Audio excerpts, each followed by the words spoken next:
Skadoosh, and welcome back. Joey Moss with Bad Boy Gaming. Well, you all know, Doug, that all of the War of the Spark spoilers are just coming at us. They're flying at us left and right, man.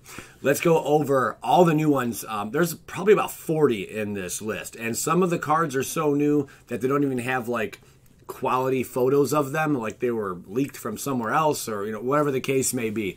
But we got the latest and greatest. Here is the list. So we got Rolisk, Apex, Hybrid, Legendary Creature, Human, Mutant, Flying, Trample. That's already pretty powerful. I just want you guys to think and tell me what card you think this will blend nicely with. I already know, but I want to hear what you guys say. When Apex enters the battlefield, put 2+1/+1 counters on another target creature you control. When it dies, proliferate, then proliferate again. That proliferate mechanic is going to be stupid. Used and abused, for sure. Next, we have the Wanderer. By the way, that last one was a mythic. The Wanderer. Oh, yes. Who could this be in disguise? Does anyone know? Someone's even making crazy talk like it's the Eldrazi legendary Planeswalker. But right now we know this person as the Wanderer. Legendary Planeswalker, prevent all non-combat damage that would be dealt to you and other permanents you control. That's pretty intense. I mean, this card right here could just essentially shut down a burn deck. I'm just saying. It would just shut it down. Like, all right, burn, you're no more. I'm just going to drop my Wanderer here. And that's about it. Exile target creature with power 4 or greater. It is 5. It comes out with 5 loyalty on it. So we finally understand, or we finally know who this card is. A lot of people made some guesses of who this Planeswalker is, but now we know that this is the Wanderer. Then we have Wanderer's Strike. I almost feel like maybe this could be... No, I'm not even going to say it. Wanderer's Strike. Exile target creature, then proliferate. Again, what proliferate is, for those of you who are a little new, choose any number of permanents and or players, then give each another counter of each kind already there. Pretty insane. Now, it is 5 to cast, a little slower, but I'm sure in some wacky deck you'll see play. Here's a stupid combo for you. I thought I'd throw together one of these. Karn the Great Creator. Yes, he's brand spanking new. I had to make some changes onto the card text. I mean, it's all the same text. It reads verbatim, but I just had to enter my own type into it. Legendary Planeswalker Karn. Artifact abilities of artifacts your opponents control can't be activated. Okay, until your next turn, up to one target non-creature artifact becomes an artifact creature with power and toughness, each equal to its converted mana cost. And then you may choose an artifact card for its +2, or I'm sorry, -2. You may choose an artifact card you own from outside the game or in exile, reveal that card, and put it into your hand. This card is extremely powerful, and I believe he's only legendary. But then you combo him with something like Lattice over here. 6-drop. All permanents or artifacts in addition to their other types. All cards that aren't on the battlefield spells and permanents are colorless. Players may spend mana as though or mana of any color. Essentially, there's ways you can make all your opponents land 0/0s and they just die. The creatures. I mean, there's some crazy combos with Karn. Even outside of Lattice here. But I thought I'd throw up one of the things that just really... I mean, all permanents are artifacts in addition to other types. That's insanity. Karn just really shuts things down. He really does. He's nasty. Relentless Advance. It's a 4-drop. A mass for 3. I'm not going to spend too much time on every card because there's too many to talk about. So keep that in mind. That's why we're kind of zipping through these with Karn. If you want to like really look at a card, evaluate it, just pause the video. A mass for 3, put 3 +1/+1 counters on any army you control again. If you don't control one, create a 0/0 black zombie army creature token. That is the new common card there. Kyah, Bane of the Dead. She is a lovely 6-drop with the hybrid casting cost. I did predict the hybrid casting cost, but I really wanted to see like 2- and 3-drop Planeswalkers, even maybe something with 1-drop. But you know what? I'm pretty content so far at the set. But let's just see how the rest of it goes. Your opponents and permanents your opponents control with hexproof can be the target of spells and abilities you control as though they didn't have hexproof. For -3, exile target creature. It's pretty powerful. It is 6 to get this out, but I mean, a lot of these Planeswalkers are serving a very, very strong purpose. You know, and I can see quite a few of these, like, sideboards are going to be through the roof. I mean, depending what the meta is, people are going to, like, just sideboard in, oh, use this for this and this for this. I can almost guarantee you, like, mono red burn is not going to be a thing in the next standard. It will be, but I mean, I don't think it's going to have too much success. There's just too many other things, like my Naga right here, Eternal. Naga Eternal is a zombie. He's a 3-deuce. He's pretty sweet. Not going to see a lot of play. We have Crush Dissent. He's a 4. This is an instant 4-drop. Counter target spell unless its controller pays 2. And then Amass. Put 2+1/+1 counters on an army you control. If you don't control one, create a 0/0 black zombie army creature token first. So it looks like there's just going to be a ton, and I mean a ton of creatures on the field. There's going to be creatures everywhere. Creatures are going to be coming out of the woods. Creatures are going to be coming out of the trees. Creatures are going to be coming out of Sorin's eyes. I mean, they're going to be everywhere in this set. Sorin, Vengeful, and, well, Planeswalkers too. Vengeful Bloodlord. As long as it's your turn, creatures and Planeswalkers you control have lifelink. What? That's pretty insane. That's the first time we've seen anything of that nature. When it's including the Planeswalkers. +2, Sorin, Vengeful Bloodlord deals 1 damage target player or Planeswalker. I mean, that is ultimate weak sauce. But the fact that it +2s is pretty sweet. Because it's -X. Return target creature card with converted mana cost X from your graveyard to the battlefield. That creature is a vampire in addition to its other types. A legendary, however, he's not mythic. He's a rare. Sorin's just a rare. Isn't that insane? But I think it's a very strong, powerful rare. Vampire Tribal. Are you coming back? Are you coming back? I don't know. And maybe not this standard, but definitely Zombie Tribal will be everywhere. Tybalt's Rager. All right. Moving forward. When Tybalt's Rager dies, it deals 1 damage to any target. For Deuce, Tybalt's Rager gets +2/+0 until end of turn. It's not terrible. It's okay. It's playable. It's playable, but I don't know how playable. Liliana's Triumph. It's a Deuce drop. No, this is not how the card's going to actually appear in boxes. This is like for one of your promo cards at your F&M or whatnot. Each opponent sacrifices a creature. If you control a Liliana Planeswalker, each opponent also discards a card. The artwork on this is breathtaking. 10 out of 10. Did you guys see the trailer yesterday, by the way? If you haven't seen the trailer yet, I mean, there's like 5 million views on it. It will take your breath away. It seriously is something phenomenal. I really, really, truly enjoyed it. And not to be like a little poor, sappy little sounding sissy boy, but it touched me right here. That's right. If you guys haven't seen it, go back and check it out. It's a great bang up job. Wizards put a lot of money into marketing for that. Nissa, who shakes the world. Whenever you tap a forest for mana, add an additional green. That's right, add an additional one. That can get out of control. It's only a 5-drop for this Nissa. +1, put 3 +1/+1 counters on target non-creature land you control. Untap that land, it becomes a 0/0 green elemental creature token with vigilance and haste that's still a land. -8, you get an emblem with lands you control are indestructible. Search your library for any number of forces, put them onto the battlefield tapped, and shuffle your library. So just make your creatures. There's cards already that can go off. This is already going to be a deck. You make all your lands indestructible, okay? And then you turn them all into creatures. I think that there's a card, Sylvan Awakening or something like that. Someone let me know in the comments what the actual name is. Maybe not Sylvan Awakening, but something. And it makes them all 2/2s. It's only like a 3-drop or something. But it makes all your lands 2/2s. Now you have a bunch of 2/2 lands indestructible with the perks of put the 3 +1/+1 counters on target and non-creature land you control.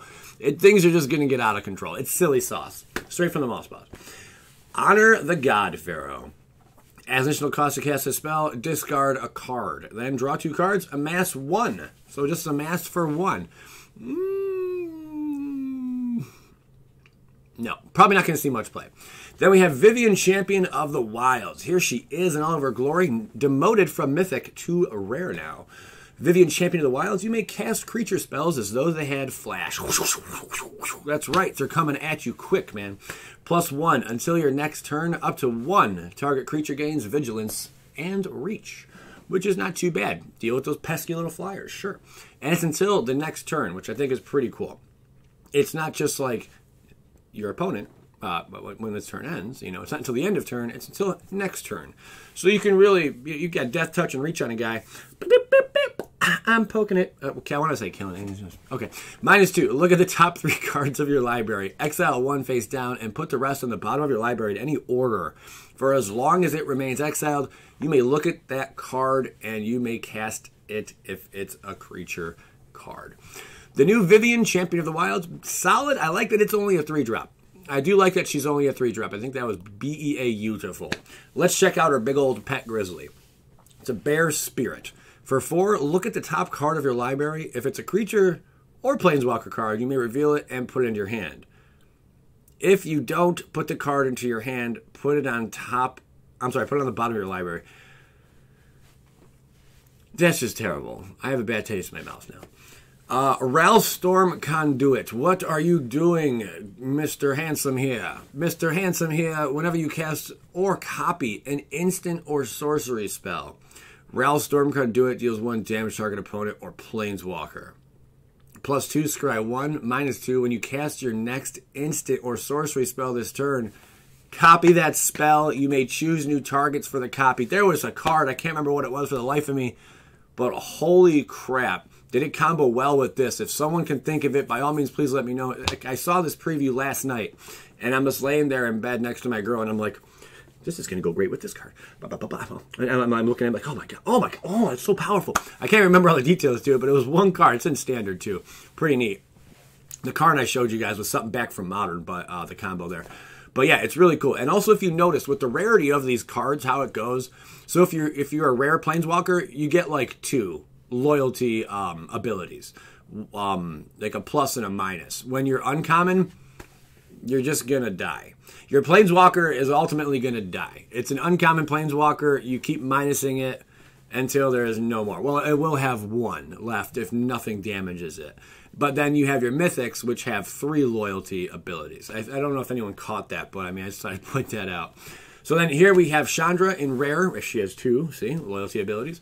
Whenever 1 or more loyalty counters are removed from Chandra, Fire Artisan, she deals that much damage to target opponent or planeswalker. For +1, exile the top card of your library. You may play it this turn as if red needed that.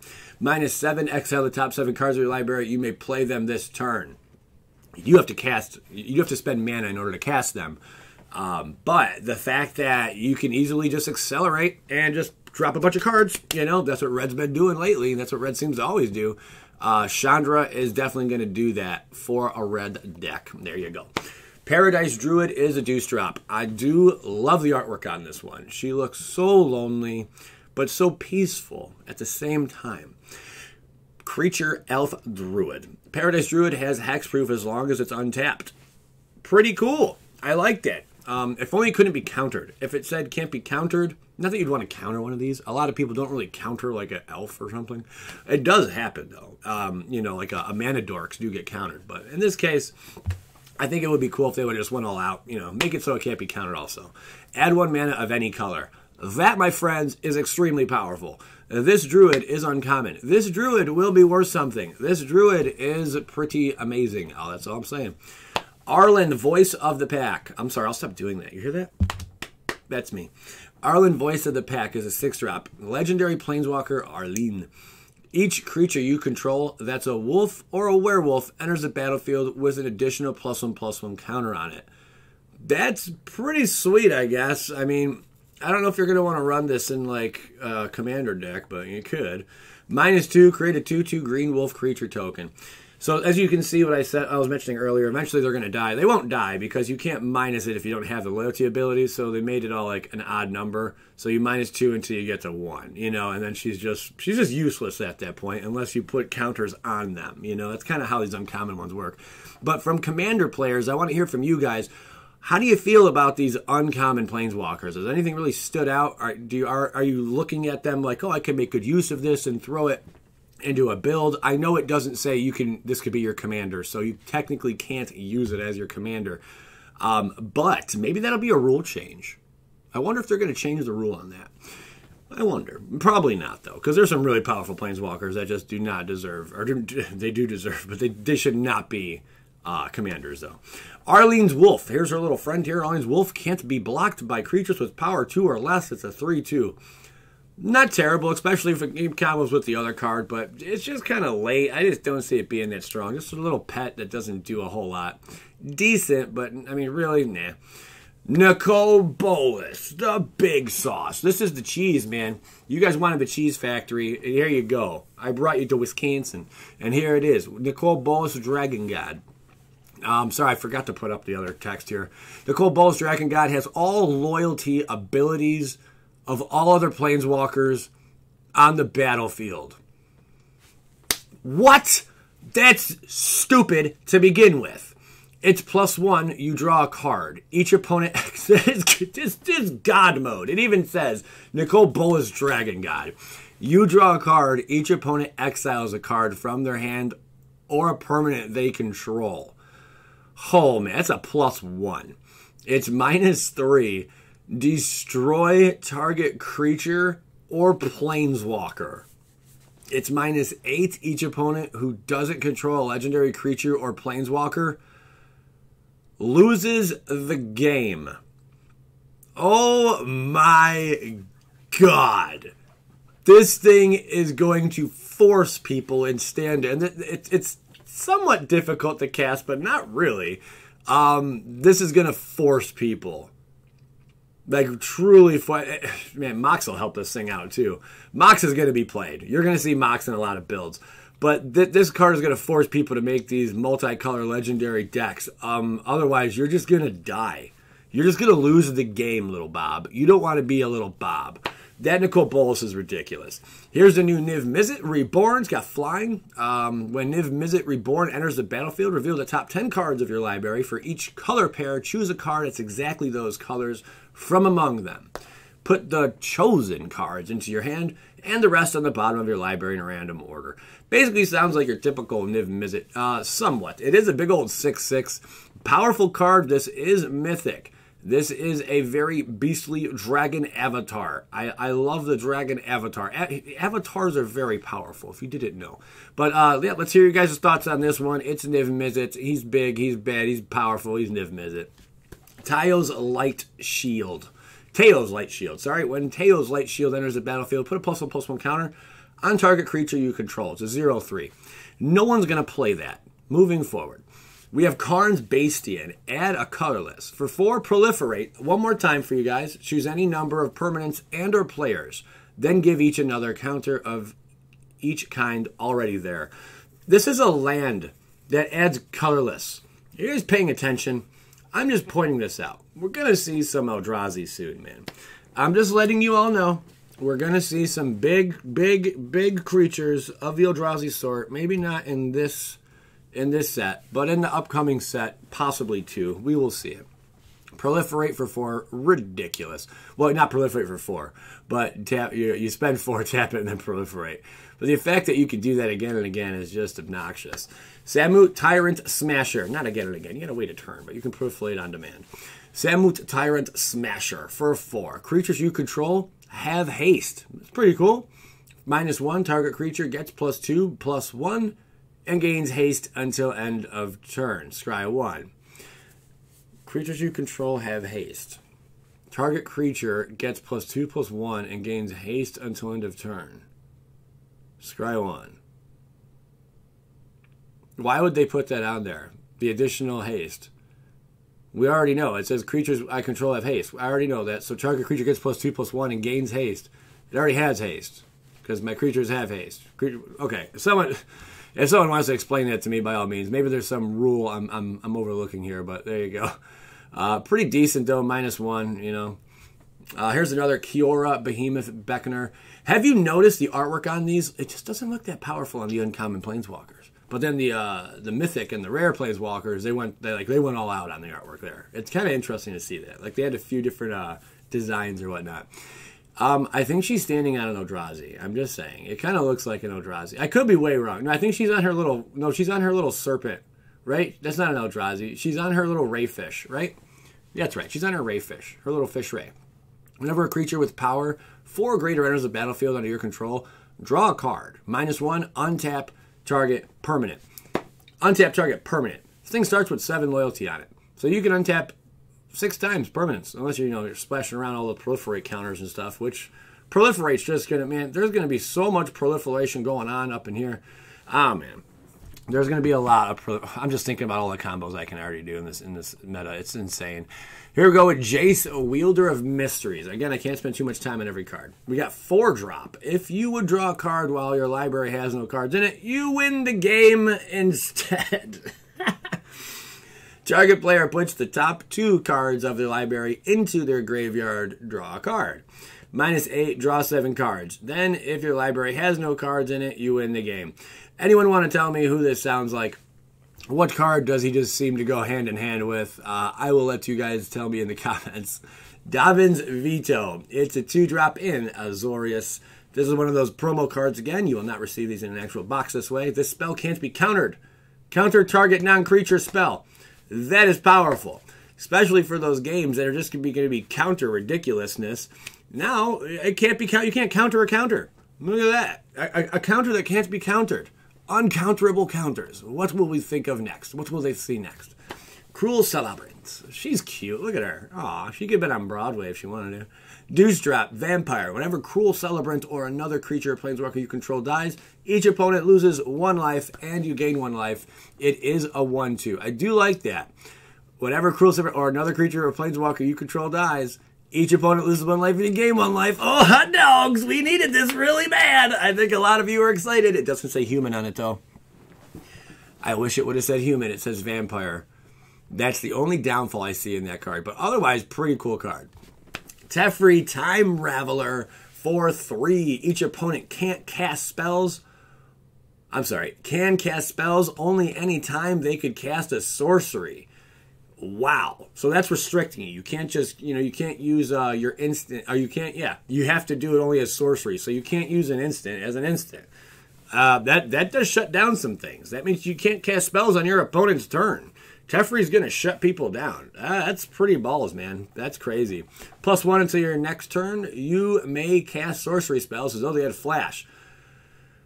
Time Reveler. I'm telling you, man, we're going to see Urza soon. With all this time stuff going on, and even in the trailer, you see how, like everything's going backwards in time. I'm just saying, stuff's going to get crazy, man. And Vivian, if she does die, she's not going to die completely. She'll, like, basically morph into something new, kind of like how how Urza did into Karn. But we're going to see in Urza, bet your bottom dollar. Oh, excuse me, guys. Got coughing going on here. A little bit of water. Hold on. No edits here. Our Joey Moss, Bad Boy Gaming. We have fun. Return up to 1 target artifact, creature, or enchantment to its owner's hand. Draw a card. New Teferi, very powerful. Very interesting to see it in the rare symbol. I did not see that one coming. Domri, Anarch of Bolas. Creatures you control get +1/+0. I told you there's a lot of cards here. +1, add a red or green. Creature spells you cast this turn can't be countered. Pretty cool. It's only a 3-drop. -2, target creature you control fights target creature you don't control. I like this Domri. I'm going to play with this Domri. This Domri is the Billy Bad Apples of Pound Town. This Domri is really good. Look what he's got in his hand, though. That's scary, man. He's got the Staff of Bolas. Next up, we got one of these. Mad Cow Disease, no fire, no steely eyes, and Wheat Former of Bolas. I'm going to leave him up there just for a second. The new Angrath we'll discuss. Let's go over that one really quick. Legendary Planeswalker Angrath. I believe he's uncommon. I don't have that information up here. Creatures you control have menace. No, he's uncommon for sure. We can obviously tell that because he only has the -2 there with the 5 loyalty. -2, amass again. We already know what that is. Creatures you control have menace, though. That's basically what he does. And you can amass for 2. Pretty powerful card, I must say. That is not too bad. The Zombie Minotaur, Wheat Farmer of Bolas. Really, wow. You are a powerful wheat farmer, young man. You can come on my farm anytime and plow my crops. That sounds appropriate right there. Then we have Mad Cow Disease. I like the name there. Choose 1. Target player sacrifices a creature. Target player sacrifices an artifact. Wow, that's a powerful card. I'm assuming that's uncommon. Very powerful card there. Teo, the Shield Mage. Reminds me of Kung Lao, but he took his hat off. You have Hexproof. Enough said right there. It's a 3-drop. Create a 0/3 white castle. Creature token with Defender. White Castle, good burgers. You guys remember those tiny little burgers like this big? Those are the best things ever, man. But you create a 0/3 white wall creature token with Defender. The onions on them kind of threw it off, though. It gave it the taste. It really did. Create a 0/3 white wall creature token with Defender. Not bad, and you have hexproof. Definitely slowing things up a bit, man. Mono red decks, burn. Again, they're really shutting them down. If you're running burn and you go up against a mono white build or just even anything with white in it, I would be very afraid if I was you in the new meta. I'm just saying. So you guys are going to have to start really thinking here. Vivian's Arkbow. Cool artwork on this. It almost reminds me of like something you'd see like in a church, like on the stained glass kind of, you know. Somewhat. That's just what I'm getting out of this. For 2, Legendary Artifact. It's a rare. X. Tap it, discard a card. Look at the top X cards of your library. You may put a creature card with converted mana cost X or less from among them onto the battlefield. Put the rest on the bottom of your library in a random order. Not bad, especially with all these cards where you could just gain an excess amount of lands, or not lands, but mana. There's a lot of cards that are allowing you just to get crazy ridiculous, like Kyah of the Old Ways or whatnot. That thing just doubles up like things are nuts. Okay, things are nuts. I don't think you can use this card in a deck though. Yeah, might not be able to. We'll see how that plays out. Kyah and Arkbow. Probably not going to work together. But anyway, it's a legendary artifact, which is really cool. You can only have one of these, so things can't get too out of control. It can't be abused too much. But there is so much mana ramp. Enough said. Rising Populace looks like an angry horde of people outside of Walmart. Is that on his shirt, or is that? Oh, he's missing someone. Oh, they're sad. Oh, I take back everything said about you. That's really sad. Oh, whenever another creature or planeswalker you control dies, put a +1/+1 counter on Rising Populace. Cool. I love how the card names always fit like the depiction in the stuff. Kyah's Ghost Form is a 1-drop. Cool artwork on this one. Enchant creature or planeswalker you control.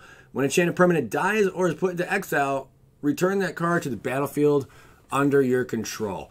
That's not bad. That's actually pretty cool. I like that little spell. I guarantee that I'll see a little bit of play. Not a whole lot, but a little bit. Burning Prophet, Seducer. Whenever you cast a non-creature spell, Burning Prophet gets +1/+0 until end of turn. Then Scry 1. It's a 1/3. We got Samooch Sprint. Target creature gets +2/+1 and gains haste until end of turn. Scry 1. That's not too bad of a card. I bet we'll see that being used in play quite a bit. It's not bad. Gideon Blackblade. Oh, I like this. Is the Blackblade going to go up? Let's read together. As long as it's your turn, Gideon Blackblade is a 4/4 human soldier creature with indestructible that's still a planeswalker. Bow, bow, bow! I'm loving it. Prevent all damage that would be dealt to Gideon Blackblade during your turn. Equip the Blackblade to Gideon. Equip the Blackblade to Gideon. I'm just saying. +1. Up to one other target creature you control gains your choice of Vigilance, Lifelink, or Indestructible until end of turn. That Blackblade's going to come in handy, man. -6. Exile target non-land permanent. Wow. This Gideon's powerful. This Gideon is probably going to be the best Gideon that ever Gideoned the Gideons. All right? Very, very powerful, very intense Gideon Planeswalker. I love it. This is the end of the video, guys. 28 minutes of spoilers. If you had fun and enjoyed yourself and the random little commentary and really maybe this was useful for you, please, by all means, leave a thumbs up. If you're not subscribed, there's probably something wrong with you. You might want to see a doctor. I hope you do. We should be live on Twitch later on tonight. It's about 90% a go right now. So make sure you check me out there. We'll probably be playing the Mythic Championship top 4 decks or whatever on there. Hope to see you guys. Link in description of every video for Twitch and a whole bunch of other slew of stuff. Skadink, skadank, skadoosh.